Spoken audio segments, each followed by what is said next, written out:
Hello लोगोफोर, नोंथांमोनखौ आंनि फुंखा बिटि इउटुब चेनेलाव बरायनाय थाबाय। जे दिनैहाय आङो मानि थाखाय भिडिअ लानानै फैदों नोंथांमोना थाम्बनेइलाव नायनानै मोनथिखाबाय जानांगौ।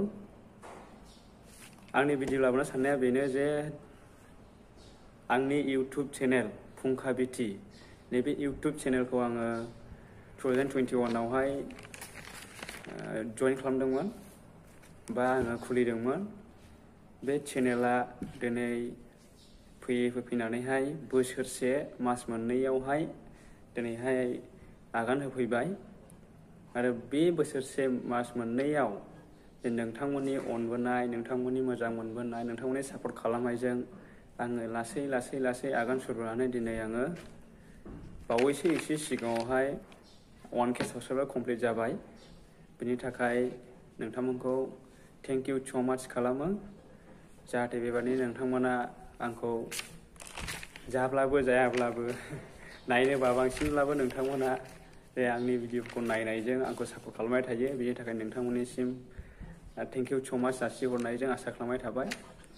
जे दिनै आंनि जे 1K साबस्क्राइबार कमप्लिट जानायनि सायावहाय आङो नोंथांमोननो मा होफिननो, जे नोंथांमोननि अननायनि, नोंथांमोननि सापर्ट खालामनायनि बेसेनखौ आङो मा होफिनगोन नैबेखौ लानानै आङो गोसोआव गुद मोनबाय थादोंमोन। मा खालामगोन आङो आंनि साबस्क्राइबार लोगोफोरखौ आङो भिडिअखौ मा कन्टेन्टखौ लानानै आङो बिथांमोननो रायज्लायगोन नैबेखौ आङो सानबाय थादोंमोन गोसोआव। दहाय फुङावहाय आङो सासे आदाखौ बुंहरदोंमोन जे ओइ आदा, आंहा जे 1K साबस्क्राइबार कमप्लिट जाबाय, दा आङो 1K साबस्क्राइबार कमप्लिट जानानै मा खालामबावनांगौब्रा होननानै बुंदोंमोन। बे समावहाय बे आदाया बुंदों आंखौहाय, थौदो पार्टि होदो बैयाव होनना बुंबाय। बबेयाव होनबाय आङो। बै जोंलागो दै बाज्रुमनायाव जाहैबाय। हाब माब्ला होनना बुंबाय आङो। आं माब्ला होनबा बियो दिनैथ' सम गैला, ओमफ्राय रबिबारावबोसो गाबोनबोसो आंहा एगजाम दङ, बेबादि बुंदों आरो। माने समबारहालागै नायजागोन, बियो खालामजागोन होनना बुंबाय बियो। दा गाबोन मानो हाया, मानि एगजाम दं होननानै आं सोंनायावहाय बिथाङा बुंबाय 3rd ग्रेड 4th ग्रेड बेनि एगजाम जागोन, बेयावहाय बिथांनाबो एगजाम दङनो, दा बिथाङा गाबोन सोलाबा आरो। थ' आङो गोसोआव सानबाय, गाबोनबो सम गैया, दिनैबोसो जाला, समबारावबा नायजागोनसो होनदोंमोन आदाया। दा नायजागोन होननानैहाय जुदि नायनो हायाब्ला, नायथायनो हायाब्ला, नायजागोनाव थायोब्ला होमब्लाथ' बावद्रायहैगोन ना। ओंखायनो आं गोसोआव मा सानदों, जे जाब्लाबो जायाब्लाबो आंनि साबस्क्राइबार लोगोफोरा मोजां मोनब्लाबो मोनाब्लाबो आङो फिसा खामानिखौ मावनायनि गेजेरजों आङो भिडिअ लाबोनानैहाय 1K साबस्क्राइबारनि आंनि लोगोफोरनो आङो मोनसे भिडिअ हगारनोसै नैबे गोसोआव साननाय फैदों। दा आङो नोंथांमोनजोंहाय बेखौनो आङो दिन्थिनो सानदों जे आङो दिनै ओरैबायदि खुसि, जाय खुसिखौहाय बुंनानै फोरमायजोबनो हाया ना, बुंनानै फोरमायजोबनो हाया, बेबायदि गोजोननाय मोन्दों आरो।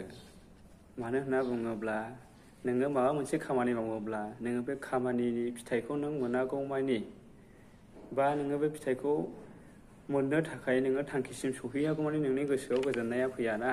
खिन्थु थांखिसिम सौहैथारबायब्ला, सौहैनायनि उनावहाय बेसेबां गोजोननाय मोनो बेखौ गावनि गोसोआसो मोनथिगौना लोगोफोर।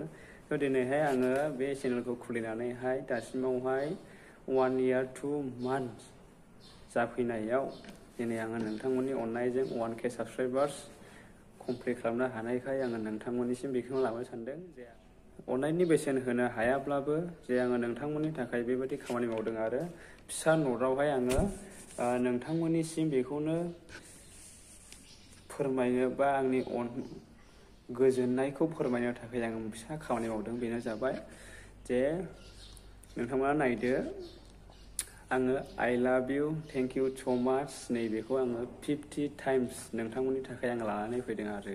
आङो आंनि आखाइजोंहाय आइ लाभ इउ, थेंक इउ स' माच बेखौ आङो नोंथांमोननि थाखाय, नोंथांमोननि अननानै आंखौ सापर्ट खालामनायनि थाखाय आङो नोंथांमोननिसिम बेखौ लिरनाय जादों आरो। स' नोंथांमोना नायलांदो आरो ना। नैबेनो लोगोफोर, नैबेनिफ्राय लादो नै फेज 1 जे आङो बेयाव लिरदों for 1K साबस्क्राइबार्स कमप्लिट फुंखा बिटि। आङो बेयावहाय हेडिंआवहाय बेखौ होदों। बेनि उनावहाय I love you, thank you so much, I love you, thank you so much आङो बिदि फारियैहाय नोंथांमोननि थाखाय बे आङो नैबेखौ लिरनाय जादों आरो बेयो फार्स्ट पेज।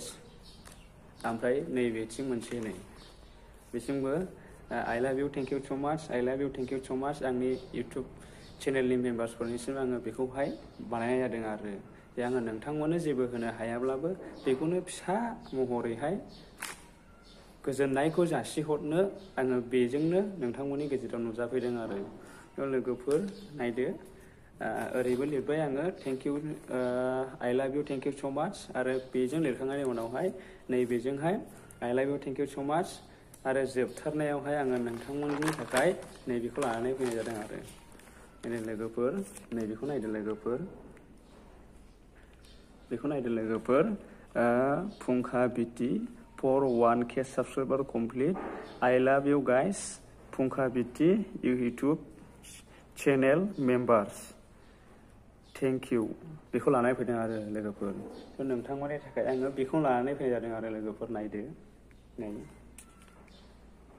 नुबायना लोगोफोर फुंखा बिटि for 1K subscriber complete I love you guys फुंखा बिटि YouTube channel members thank you so much नैबेखौ आङो नोंथांमोननि थाखाय लानानै फैनाय जाबाय आरो लोगोफोर नोंथांमोननिसिम आसा खालामो नोंथांमोना आंखौ इसिबां अननाय होनानै दिनै आंनि थाखाय बेबायदि गावनि आसिखौ साबस्क्राइब होननाय बाटोनावहाय थुनानै आंखौ मदद खालामनायनि थाखाय सापर्ट खालामनायनि थाखाय नोंथांमोनखौ आङो रोजा रोजा थेंक इउ स' माच नैबेखौ जासिहरनाय थाबाय आरो जे दिनैनि आङो नोंथांमोननि थाखाय बे भिडिअखौ लानानै फैबाय बे भिडिअखौ नोंथांमोना नायखांनायनि उनावहाय सोरबा गोदानै आंनि चेनेलखौ नायदोंमोनब्ला बे भिडिअखौ नायदोंब्ला अननानै साबस्क्राइब खालामलांदो आरो बेनि उनाव बेल आइकनखौबो अन खालामनानै ला जाहाथे आङो बेबायदिनो फिसा फिसा